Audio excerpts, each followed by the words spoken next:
Hi, welcome to my 2 Bits. My name's Laura Batante, and today I have this really adorable little paper craft inspired by Charlotte's Web.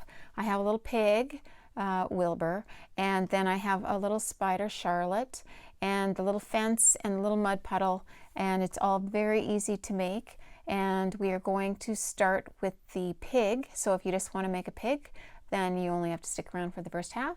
And if you want to make the whole thing, stick around for the whole video. The template for both chunks are available right there in the video notes. So before I get going with the materials for this project, I'd just like to take a second and ask you to please give the video a like and to subscribe to my channel. This really helps me out. And so if you do, then I can keep making these videos, which I would love to do. All right, we will jump into materials. You need 2 shades of pink cardstock, unless you want to just color those in by hand. And if you're doing this with younger crafters, then you might want to do that because they are fairly small to cut out. Then you're going to need some black cardstock. That's for his hooves. And again, same thing with the eyes. I have this little tiny hole punch, but if you don't have that, just take a black pen and color the eyes in, easy peasy. Then you need scissors and a glue stick. Now for the second half, I'm just going to add in, I used a little white gel pen. You're going to need 2 shades of brown cardstock. And if you want to cut the posts and rails with a knife, and like an X-Acto knife and a ruler, that is an option. So those are our materials for the whole thing. Oh, I also used Pop Dot, and I did that to add a little bit of dimension to the snout. Of course, you don't have to do that. You can completely just glue it right down. Or if you don't have a Pop Dot and you want to add a little dimension, a little piece of cardboard in there, no problemo. We'll just do exactly the same thing. Now, hopefully I've covered everything. If not, you'll certainly see it in the video, so stick with me. So the first thing we're going to do is use our templates that we've downloaded, and we're going to cut out all of the pieces. So I'll do that and we will meet back. All right, a couple of quick tips. First, for cutting this line out, I like to lay it on the actual straight edge of the cardstock for cutting purposes. That way I don't have to cut that line, and I know it's going to be straight. So that's one little tip that I like to use. And then here we have his little legs, and they do have the hoof cut into them. So when I cut them out, I cut, you can see, like right on the line. But when I cut out the hooves out of black, I went just a little bit bigger. And that just makes it easier for me to make sure that I have really good coverage.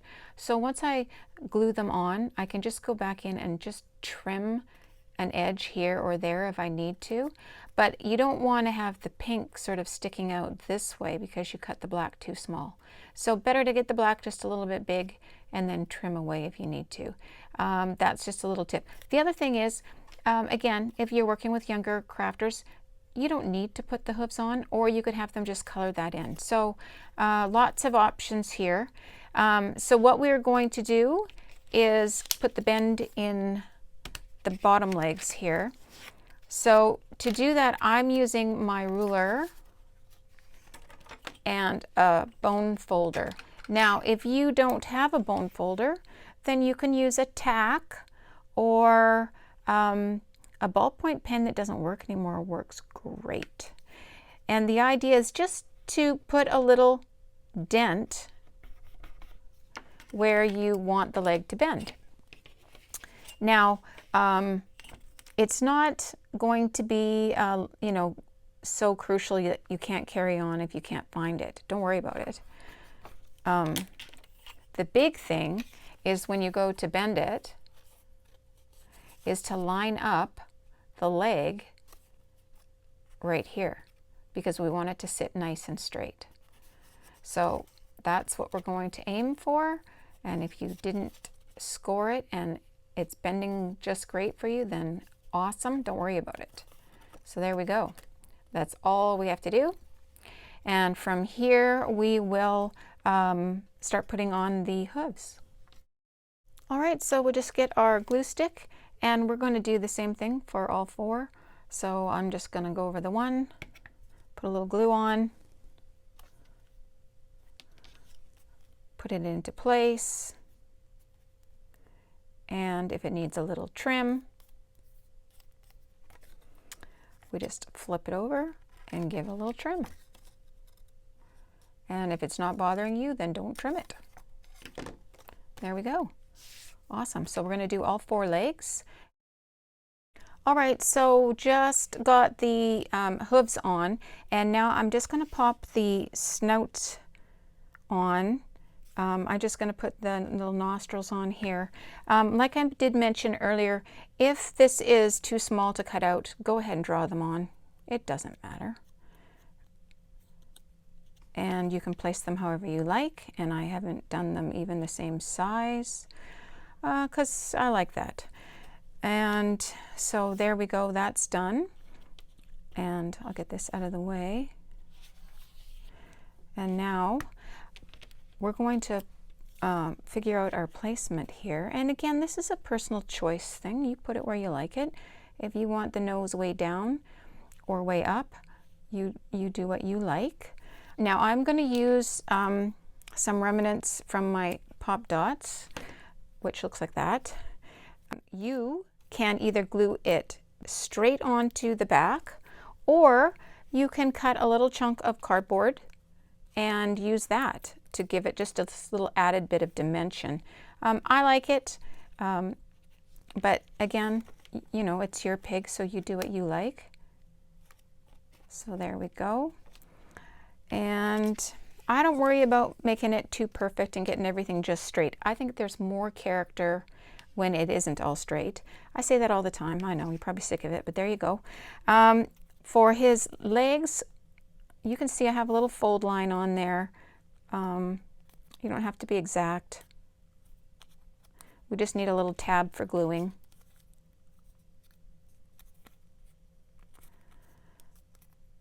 And then we're just going to place those where we like them. They stick out, so it doesn't really matter. They'll just stick out farther if you have them lower. I think I have mine up at about 1.5 inches, if you're interested in where I place mine, but I am just kind of winging it. And I am lining them up with the outside of the body, but if you wanted to, you could move them in. It's not crucial, so like you could have his legs in this way if you wanted. I just lined them up. I don't know why I did, but I did. So that's the way I'm going to keep making them. All right, and then when you see when he sits down, you have to make sure you get enough bend in the leg, and that's really just a matter of making sure you have a really good fold there, so that when you go to sit him down, those legs don't knock him over. All right, and now we're just going to put on, oh, actually, let's put the eyes on. If you're going to draw the eyes on, go ahead and do that. And if you have a little hole punch like myself, then you can go ahead and glue them on.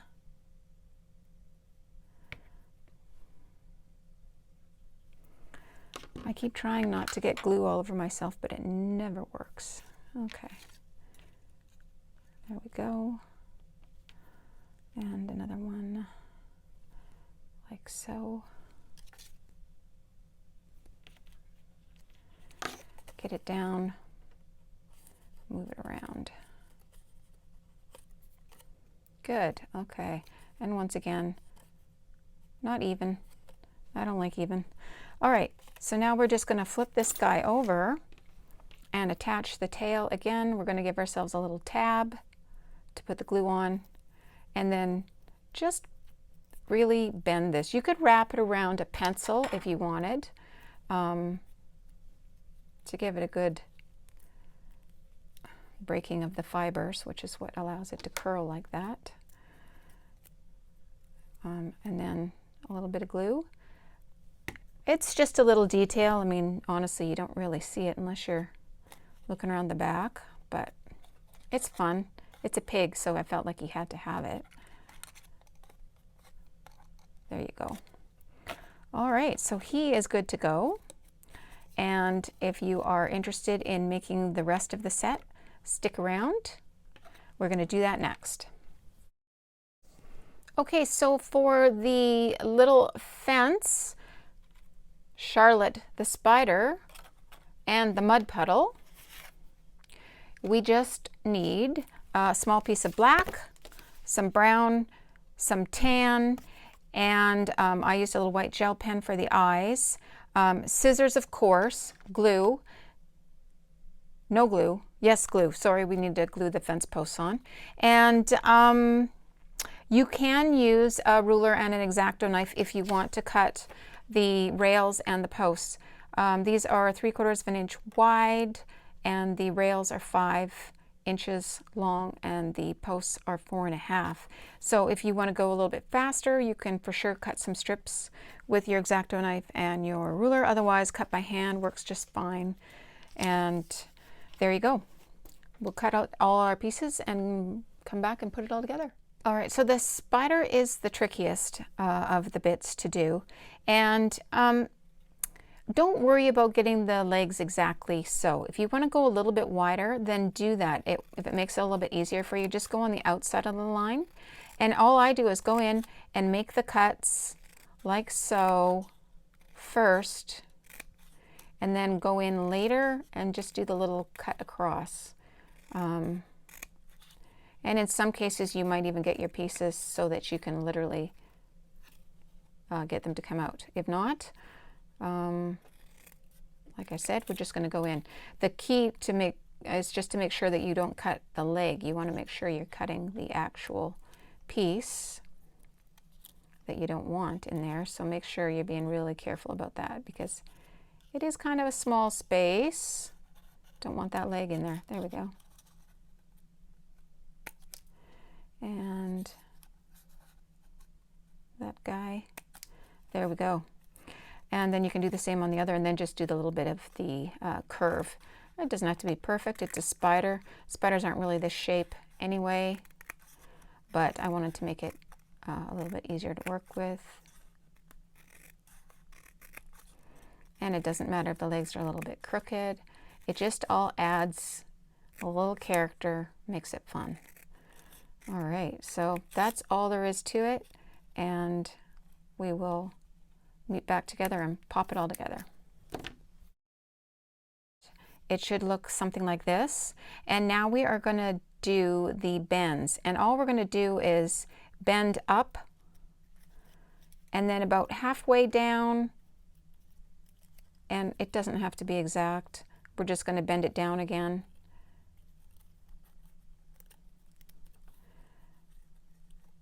You can see we are not precise about this at all. It really doesn't matter that much. And then we are going to bend again down at the bottom to give her her little feet, like so. There we go. And we'll just do the same thing again on this side. We're going to bend up. Oops, bend up first. So bend up, then we're going to bend back about halfway down.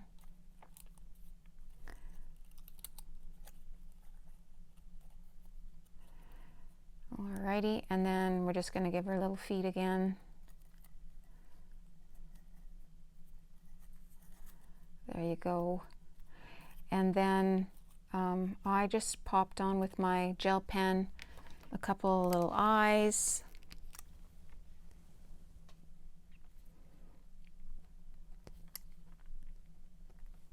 There we go.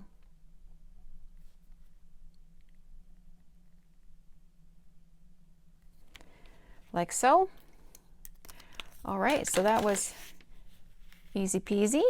And now we will take our rails, which are the ones that are a little bit shorter and they have the slits, line those up kind of straight. And then we will take our rails and put a little glue on. And I don't do it straight. I'm sure that doesn't come as a surprise, but I think it's more fun if it's a bit crooked, so that's what I do.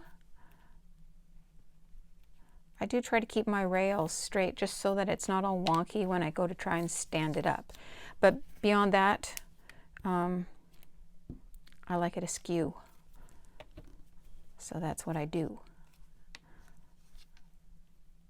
All right. Pretty good. Okay, and then if you followed on the pattern, you put a little slit in, and those just slide in like so. It's a little bit fussy, but it works, so don't worry. The key is to cut it exactly the distance. You don't want to cut it too long or too short. If you cut it too short, you won't be able to get it all the way, the post all the way on. And if you cut it too deep, then it's not as stable. But you can see that stands up pretty good. And I had Charlotte hanging off of that. I just extra bent a leg there, like so. Of course, we're going to be difficult now, are we? What's new? Oh, really hanging out. Okay, cool. All right, and so then the mud, of course, you really are just cutting around the shape. You really want to just do your very best to make some nice smooth curves. Doesn't have to be the exact shape I made. Doesn't matter, it's mud. So there you go. A fun little scene from an excellent book that if you haven't read, you should.